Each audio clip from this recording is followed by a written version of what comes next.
10K won't make you rich, but it can stop you from making broke decisions. Here is the truth about emergency savings and personal finance basics. Most people do not have an income problem first. They have a panic problem. When every surprise bill becomes an instant crisis, your brain starts making short-term choices under high financial anxiety. Today, we are auditing the exact mechanism of the $10,000 rule and how a cash cushion upgrades your decisions. This is for the professional earning decent money who still feels financially fragile underneath the surface. We will break down the invisible tax costing people thousands every year, the psychological shift that happens once you cross five figures in cash savings, and the exact system to build this buffer without depending on motivation or willpower. Most people miss that stability compounds quietly before wealth ever shows up. Stay with me. Let us look at the ledger. Let us look at how financial fragility quietly drains money from your life. When you operate with zero emergency savings, life naturally becomes more expensive. This is what we call the panic tax. It is the financial penalty you pay for having no margin. A normal problem appears. The car breaks, the dog needs surgery, the air conditioner fails. Without a buffer, you cannot simply solve the issue and move on. You are forced into crisis mode. Why does this feel normal? Because modern financial culture has normalized monthly survival instead of structural safety. We think in payments instead of total cost. We focus on whether something fits into this week's paycheck instead of whether the system is stable. When an emergency appears and your account is nearly empty, you stop thinking long-term. You swipe credit cards, split payments, overdraft accounts, and move money around just to buy time.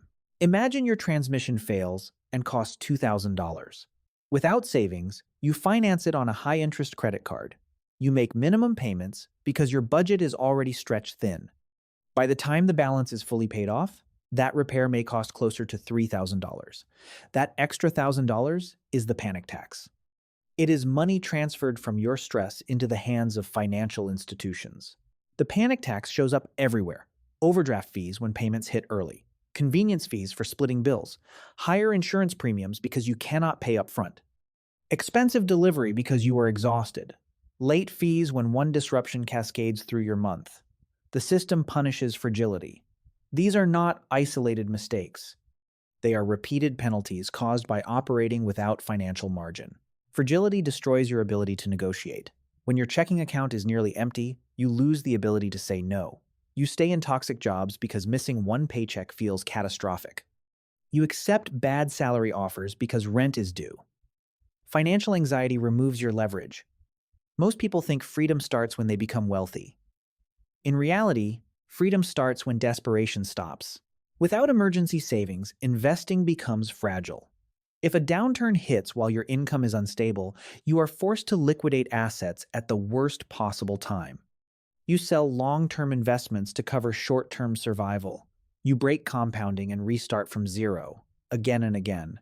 This is why many hardworking people feel stuck despite effort. Every emergency resets progress. Stress changes behavior. When financial anxiety stays elevated, your decision-making quality drops. You become reactive, impulsive, and emotionally exhausted. You stop thinking strategically because your nervous system is stuck in survival mode.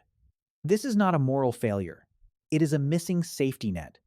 Without protection, people grab whatever stops the fall, even if it damages them long-term. High-interest debt is that blade. It stops the immediate fall, but it damages you long-term. The goal of the $10,000 rule is simple. Build the net. Remove desperation. Stop grabbing the blade. Financial stability is not about perfection. It is about creating a buffer between you and chaos, so your decisions improve naturally over time. $10,000 is not wealth. It is not retirement money. It is not luxury. $10,000 is control. It is the barrier between your daily life and chaos. The first $10,000 does not buy status. It buys breathing room. That difference matters more than most people realize. People see $10,000 and assume it is too small to matter. They compare it to million-dollar portfolios and aggressive investing strategies. This feels normal because modern culture worships growth but ignores stability. We hear cash is trash repeated constantly while risk management is ignored. This creates a dangerous imbalance in decision-making. Cash in an emergency fund is not an investment asset. It is insurance. Its job is not to make you rich. Its job is to stop your life from collapsing. For most households, $10,000 can absorb the majority of normal emergencies without requiring debt.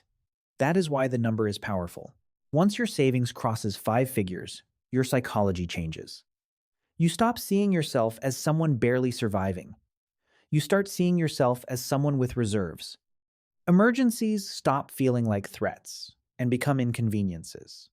This shift improves your sleep, your focus, your energy, and your confidence. Cash changes your relationship with time. Without reserves, everything feels urgent. You rush into bad decisions. With a buffer, urgency disappears. You can wait, negotiate, and walk away from bad deals. Most people think wealth is about buying things. In reality, it is about reducing forced decisions. Once survival is protected, your decision quality improves. You stop chasing relief and start optimizing long term. Real discipline comes from environment design, not motivation. Stress drains cognitive bandwidth. Financially stressed people are not irrational. They are exhausted and reacting to pressure. After a stressful day, convenience feels necessary. Expensive takeout, impulse purchases, and unnecessary subscriptions become emotional relief. Your brain wants escape. The $10,000 rule reduces background panic. With less stress, your decisions improve automatically and you stop reacting emotionally. Without savings, every problem forces a compromise. Cheap purchases break quickly. Debt accumulates. Investing feels unstable. With savings, you pay cash, buy quality once, and allow investments to grow. Your emergency fund protects your financial behavior from your own fear. Small financial mistakes stop becoming emotional crises. Unexpected charges no longer trigger panic. You adjust and move on. Your mental energy stays intact and can be redirected toward higher value goals like building skills, increasing income, and planning long term. Should you build $10,000 before investing? The practical answer is this. A stable investor outperforms an anxious investor. Investing aggressively without a buffer creates fragility. One emergency can destroy progress and force liquidation at the worst time. The correct sequence is simple. First, build a small starter fund. Second, eliminate high-interest debt. Third, build toward $10,000. Fourth, invest aggressively. This ensures your investments stay invested and have time to compound. We do not build this through motivation. We build it through systems. Open a separate savings account. Automate transfers after payday. Identify one major spending leak and eliminate it. Create friction around spending and make saving automatic and consistent. Saving takes time.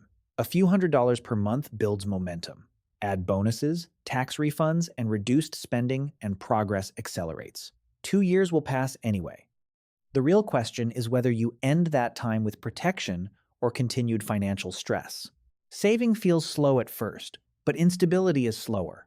Without a buffer, life constantly resets your progress. Emergencies interrupt momentum. With a $10,000 wall, interruptions disappear and consistency begins. That is where real acceleration happens.